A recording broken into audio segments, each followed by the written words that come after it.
So let's go for the second topic, which is a good one, is recovery versus compensation, or true recovery versus behavioral compensation. Yeah. So, me as a therapist, I have been taught since my university years that the main goal of rehabilitation is to make a person functional again, independent. That is the main goal.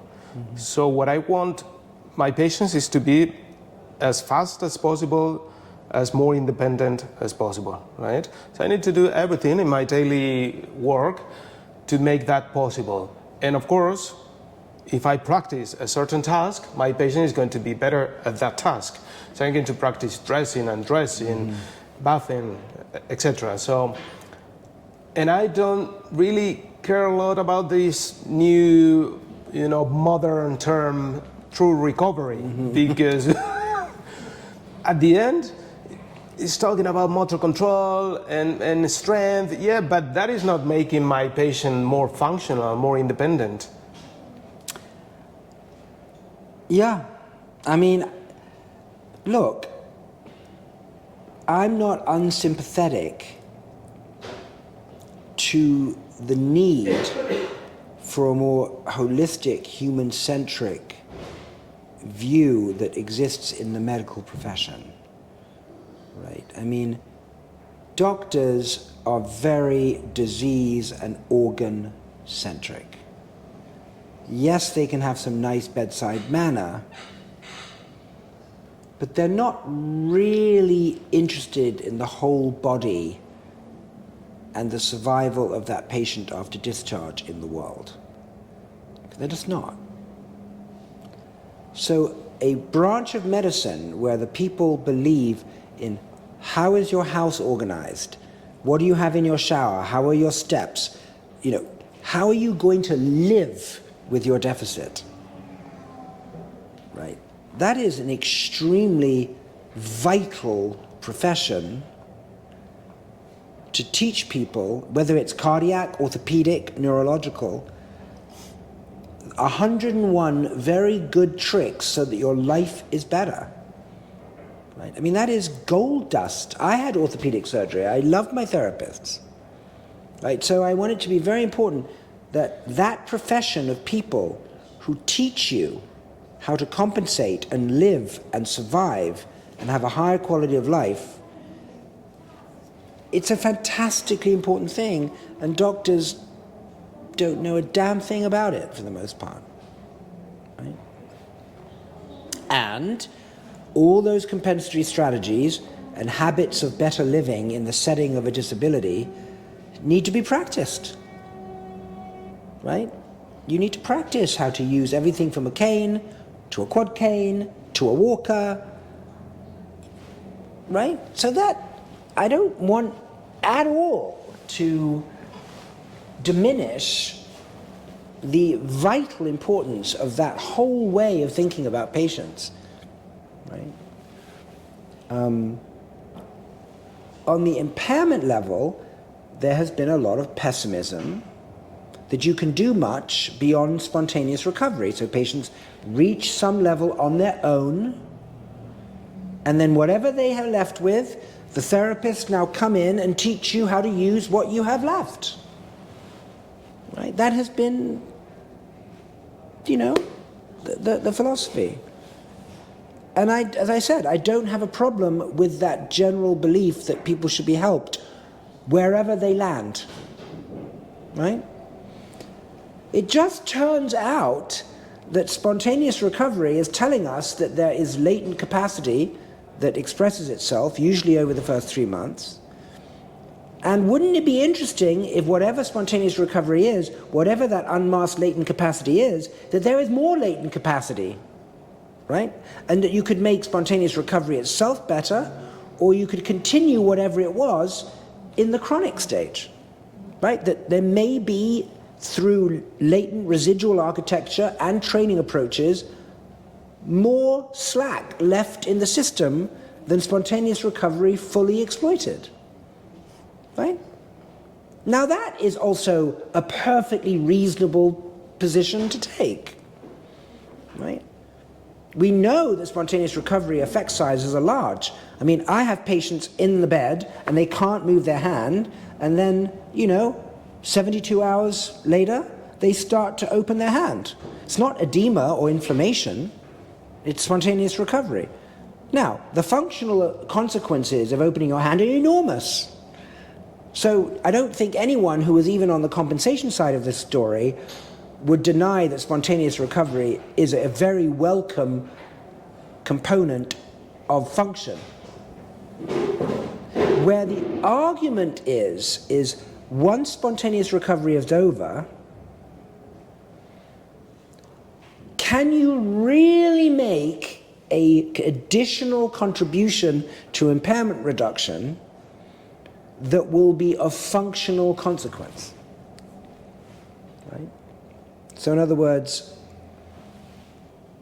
and I think the answer is yes. Right? Now, when it comes to things like gait, balance, stability, lower body stuff, the distinction between impairment and compensation can be more subtle. But if you speak to people who are experts, they can tell the difference between walking in a more normal way versus walking in a compensatory way. Right? And, as work has been done by Amy Bastian with her split belt treadmill experiments, she can show that a patient with stroke is capable of a more symmetric gait, and yet they revert back to the habit of their compensatory gait. Right. For the upper limb, for the most part, the compensatory component is usually with your other limb. You might be taught a few things to do with your other side as a secondary, but because you have your other limb, there's no real point trying to get the impairment down in the other side, because even if you get it down 40-50%, you'll still use the other limb as your new dominant limb or as your original dominant limb. Right? So people will say, what is the real benefit of spending huge amounts of time on impairment in the upper limb when you have the other one? Okay. So that is a behavioral problem, that you can use a behavior that is easier, faster, better than the other, right? So in that case, for example, CIMT, constraint-induced movement therapy, is constraining one side to force the brain to use the other side. Would be something... Sure, but the subtle point about constraint-induced movement therapy is, as I said, even compensation comes in different degrees of quality, and even that requires practice. So, and as we've shown, you could become more practiced at compensating well with your affected side if you do constraint-induced movement therapy. Constraint-induced movement therapy does not imply an impairment reduction in the unaffected side. It just implies more practice with the other side, but you could do more practice on the other side compensating. But it could be good. Right? In other words, you mustn't confuse trying to get the affected side as good as possible for functional tasks versus getting it as good as possible at the impairment level. Now, my position is that patients do want a minimal degree of impairment reduction on their upper limb side, especially in the hand. They're not okay just living with the other side. Right? There are many patients who give many examples of situations where they would do anything to have impairment reduction on the affected side. Right? And you can't compensate for a wrist that doesn't extend, for a hand that you cannot open. Right? You just stop using it. So in other words, there are particular situations where impairment reduction would be extremely welcome. by the patient. It's absolutely true that if you reduce the impairment in the arm, but you don't reduce the impairment in the hand, and you go, your Fugelmeier went from 10 to 28, and that's mainly proximal, they'll say, so what? I'm just going to use my other side as if this were a 10 still. Okay. So you need to think about the context, you need to think about what effector you're talking about, hand or arm. And then the final point I would make, that even if impairment reduction doesn't stop you from compensating with the affected side, the quality of your compensation will be better if your impairment reduction is down on that side. So in other words, even those people who go, it's just about compensation and function, you'd simply say, I'm not disagreeing with you, but they'll do that better if their Fugelmeier is 26 rather than 10. It's not because we think they're going to get so high that they can start using it. But I'm not interested in, my position is it's extremely unlikely that you're going to get people's dominant arm to be their dominant arm again. What I want is for their non-dominant, the side that they have affected to be a very good non-dominant arm. Right? And that is a mixture of impairment reduction and compensation, but the compensation will be better if the impairment reduction is brought down. I think it's ridiculous to say that because you have the other side and because you're going to compensate, there's no difference having a Fugelmeier of 10 or 15 versus 30 or 40 on the affected side. Very strange.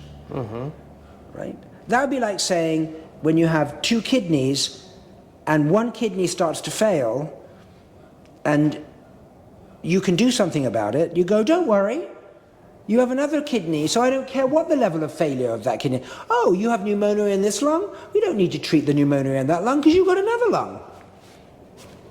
Very strange. You say, let's save as much as that lung as we can, and we're glad that you have it plus the lung on the other side.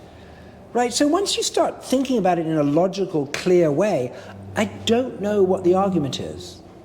Right? The only practical argument will be is that you'll say, yes, okay, John, we understand your argument,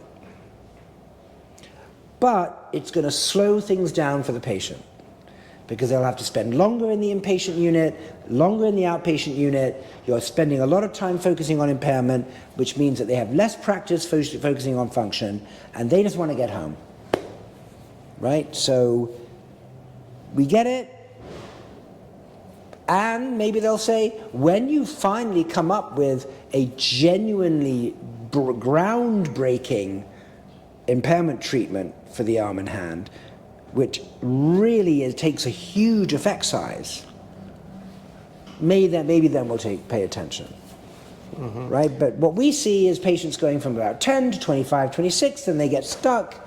And was it worth all that time to spend months to a year to get into the mid-20s on your Fugelmeier with your hand still not working very well?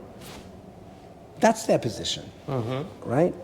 And I disagree with that just because, as I said, we probably one day will have bigger effect sizes and it will make their compensation better anyway.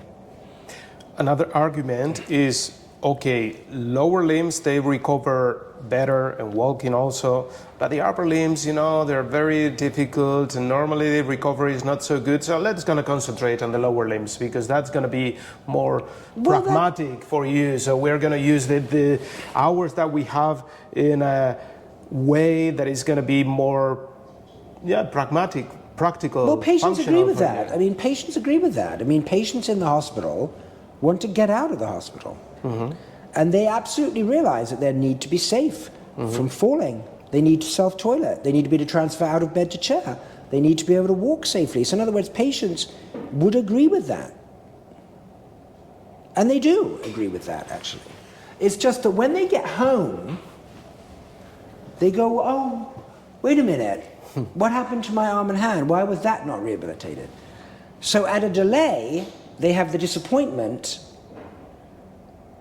that their arm got ignored, which it does get completely ignored for the most part. Right? It does. Right? because hospitals want to reduce their lengths of stay, patients want to go home, therapists believe a great deal in what does the patient want, so this maneuver seems to be congruent with everyone. The patient wants to go home, the hospital wants to save money, so everyone is happy, right? The average length of stay in the United States is about 10 to 12 days, right? So, and we don't really have good impairment treatments for the arm and hand. So it's like a perfect storm. It's not as important. We need to get them out of the hospital. We need to be pragmatic and functional. And we don't really know how to make the arm and hand better. We're much better at compensating with the other side and doing a few tricks with the other one. So everything is perfectly aligned to do nothing impressive at the impairment level for the upper limb. It's a perfect storm, right? And you could say that the decision about what to do about that goes beyond the science, right? It's a society-level decision. Yeah. Right? All I know is that when patients are asked, and patients I've had, they are very upset about not having a usable second limb when the hand isn't any good. Right? So, bottom line is we need to do something about impairment of the hand